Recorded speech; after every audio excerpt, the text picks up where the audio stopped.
जब तक किसी को खुद की वैल्यू नहीं पता होती तब तक दूसरा कोई उसकी वैल्यू नहीं समझ सकता। दो प्रकार के इंसान दुनिया में पाए जाते हैं। एक तो वो जिन्हें अपने काम पर पूरा भरोसा होता है, जो खुद पर विश्वास करते हैं और ये समझते हैं कि जो हुनर उनके अंदर है वो कोई सामान्य हुनर नहीं है। और दूसरे वो लोग जो अपने आप को बहुत मामूली समझते हैं, जो अपने काम को, अपने प्रोफेशन को बहुत ही सामान्य समझते हैं। इस प्रकार के लोगों को हमेशा यही लगता है कि उनके अंदर कोई खास बात नहीं है, और यकीन मानिए इन लोगों का आंकड़ा बहुत ज़्यादा है। इसी प्रकार का मोहन नाम का एक इंसान एक छोटी सी दुकान पर काम किया करता था। उसे हमेशा यही लगता कि वो बहुत मामूली काम कर रहा है, वो सबसे घटिया काम कर रहा है और उसे ये काम छोड़ देना चाहिए। लेकिन पारिवारिक जिम्मेदारियां होने की वजह से वो उस काम को छोड़ नहीं पा रहा था। खाली समय में कभी वो विचार करता कि मैं खुद की एक दुकान खोल दूंगा, और कभी कोई दूसरा काम करने की सोचता ताकि लोगों के बीच उसकी इज्जत बने, लोग कहें कि मोहन बहुत अच्छा काम कर रहा है। वास्तविकता में जब भी कोई रिश्तेदार उससे पूछता कि वो क्या काम करता है तो वो अपने काम को छुपाने की भी कोशिश करता। वो हमेशा यही सोचा करता कि किसी दुकान पर काम करना कितना तुच्छ काम है, कितना छोटा काम है। इससे अच्छा तो आदमी खाली बैठ जाए। कोई अगर पूछे भी तो कह तो दें कि कुछ काम की तलाश कर रहा हूँ, अभी तो कुछ काम मिला नहीं है। लेकिन ऐसे तुच्छ काम के बारे में दूसरों को बताना क्या सही रहेगा? वो मेरे बारे में क्या सोचेंगे कि ये कितना छोटा काम कर रहा है? क्या उनके बीच मेरी इज्जत, मेरी वैल्यू बनी रह पाएगी? ऐसे विचार मन में बार बार आने की वजह से वो अक्सर तनाव में भी रहने लगा था। दुकान पर काम करने के उसे बहुत ही कम पैसे मिलते थे। इससे वो अपने बीवी बच्चों की ज़रूरतें भी पूरी नहीं कर पाता था। इसीलिए रातों में उसे नींद भी नहीं आती थी। वो अपने आप को फालतू समझता था, वो दुनिया पे खुद को बोझ समझता था। वो कभी कभी आत्महत्या करने के भी विचार करता। एक दिन मोहन दुकान पर अकेला काम कर रहा था। उसका मालिक कहीं बाहर गया हुआ था। तभी अचानक उसकी दुकान पर एक बौद्ध भिक्षु भिक्षा लेने के लिए पहुंच गया। इस भिक्षु के चेहरे पर एक दिव्य तेज था, उसकी आंखों में एक शांति थी। मोहन ने इस बौद्ध भिक्षु को भिक्षा देते हुए एक सवाल पूछा। मोहन ने पूछा कि हे बंते, आपकी आंखों में गजब की शांति है, आपके चेहरे पर गजब का तेज है। आपने जिस प्रेम से मुझसे भिक्षा मांगी है तो उससे स्पष्ट होता है कि आपकी वाणी भी बहुत प्रेमपूर्ण है। लेकिन हर कोई आपकी तरह दयालु और प्रेमपूर्ण नहीं होता। मोहन ने खुद को संबोधित करते हुए पूछा कि हे बंते, मैं हमेशा दूसरों की मदद करता हूँ, हमेशा दूसरों के काम आता हूँ। उसके बावजूद लोग मेरी इज्जत नहीं करते। इज्जत करना तो दूर की बात रही, मेरी कोई कद्र भी नहीं करता, मुझे कोई पूछता तक नहीं है। और मुझे ये लगता है कि मैं एक दुकान पर एक बहुत ही तुच्छ काम कर रहा हूँ, जिसकी वजह से लोग मेरी कभी भी इज्जत नहीं करेंगे। हालांकि मैं कभी किसी का बुरा नहीं चाहता, मैं हमेशा दूसरों की मदद करना चाहता हूँ। तो इसके बदले कम से कम दूसरे लोगों को मुझसे ठीक से पेश तो आना चाहिए। मैं दूसरों के बीच और अपने परिवार के बीच में भी अपनी वैल्यू किस प्रकार बढ़ा सकता हूँ? मुझे कुछ तरीके और उपाय बताएं जिससे मैं भी अपना स्वाभिमान भरा जीवन जी सकूं। बौद्ध भिक्षु ने मुस्कुराते हुए जवाब दिया कि बंते, जब तक तुम खुद की कद्र करना नहीं सीखोगे तब तक दूसरा कोई तुम्हारी कद्र नहीं करेगा। जब तक तुम ही अपने काम को तुच्छ और छोटा समझते रहोगे तो दूसरे लोगों को क्या पड़ी है कि वो तुम्हें महान समझें, तुम्हारे काम को ऊंचा समझें। भिक्षु ने अपनी बात आगे बढ़ाते हुए कहा कि ऐसा नहीं है कि हमें हर घर से भिक्षा मिल जाती हो, लेकिन जो कुछ भी हमें मिलता है उसके लिए हमारे मन में एक धन्यवाद का भाव होता है। इससे हम खुद को प्रेम करना सीख पाते हैं। जब तक हम अपने आप को और अपनी किस्मत को कोसते रहेंगे तब तक हम अपने आप से कभी प्रेम नहीं कर पाएंगे। हम खुद को प्रेम तभी कर पाएंगे जब हम अपने आप को किस्मत वाला समझेंगे। मोहन ने भिक्षु की बात काटते हुए कहा कि हे बंते, मैं अपने इस छोटे से काम से कैसे संतुष्ट रह सकता हूँ? मैं कैसे ऐसे तुच्छ काम के लिए अपने मन में एक धन्यवाद का भाव पैदा कर सकता हूँ। ये कैसे संभव है? अगर मैं अपने काम को पसंद ही नहीं कर रहा तो क्या उपाय है? इस पर भिक्षु ने सड़क पर एक भिखारी की तरफ इशारा करते हुए कहा कि जरा उस भिखारी को गौर से देखो। उसका भी परिवार है, उसके भी बच्चे हैं, वो भी किसी का पिता है।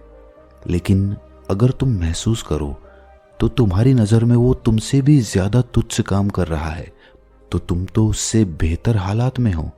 तुम्हें तो खुश होना चाहिए। हर किसी की किस्मत तुम्हारे जैसी नहीं होती। हर किसी को किसी दुकान पर काम करने का मौका नहीं मिलता। अगर तुम ऐसे सोचोगे तो तुम्हारे मन में एक धन्यवाद का भाव अपने आप पैदा हो जाएगा। तुम्हारा शरीर स्वस्थ है, तुम्हें कोई चिंता नहीं, कोई फिक्र नहीं, लेकिन फिर भी तुम अपने आप को तुच्छ समझते रहते हो। इसमें तुम्हारे सिर्फ सोचने के नजरिए की कमी है। अगर तुम अपने सोचने के नजरिए को बदलो तो सब कुछ अच्छा है, वरना तो सब कुछ बुरा है। एक बार तुम खुद से प्यार करना सीख जाओ, प्रेम करना सीख जाओ, उसके बाद तुम्हारा खुद पे विश्वास बढ़ जाएगा। और खुद पर विश्वास बढ़ने के बाद सबसे पहला बदलाव जो हमारे अंतर मन के अंदर आता है वो आता है कि हमारी संकल्प शक्ति बहुत मजबूत हो जाती है। खुद से प्रेम यानी कि खुद पे विश्वास बढ़ना, और विश्वास बढ़ना मतलब हमारी संकल्प शक्ति मजबूत होना। मजबूत संकल्प शक्ति एक लीडर का, एक नेता का गुण होता है। जब दूसरे लोग जो आज तुम्हारी निंदा करते हैं, जब कल ये देखेंगे कि ये आदमी जो काम अपने हाथ में लेता है उसे पूरा करके ही दम लेता है, तो अपने आप उनकी नज़रों में आपकी इज्जत बढ़ने लगेगी, आपकी वैल्यू बनने लगेगी। भिक्षु ने मोहन को सावधान करते हुए अपना अगला तरीका बताया जिससे दूसरों की नज़रों में अपनी वैल्यू बढ़ाई जा सके।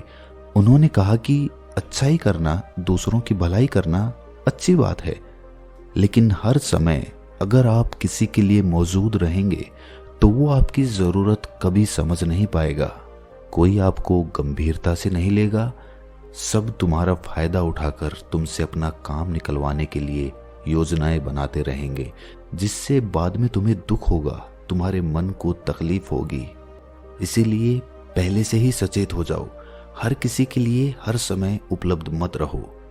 जो हमारे करीबी हैं, हमारे अपने हैं, उनके लिए हमेशा मौजूद रहो, लेकिन दूसरों को अपनी ज़रूरत महसूस कराओ। जब भी वो कोई काम करे उन्हें आपकी कमी महसूस होनी चाहिए, और जब ऐसा होने लगे तब समझ लेना दूसरों के सामने तुम्हारी इज्जत, तुम्हारी वैल्यू बढ़ने लगी है। अगली सीख भिक्षु ने बताते हुए कहा कि कभी भी अपना काम पूरा होने से पहले उस काम के बारे में किसी को मत बताना, वरना तो तुम मजाक का पात्र बनोगे।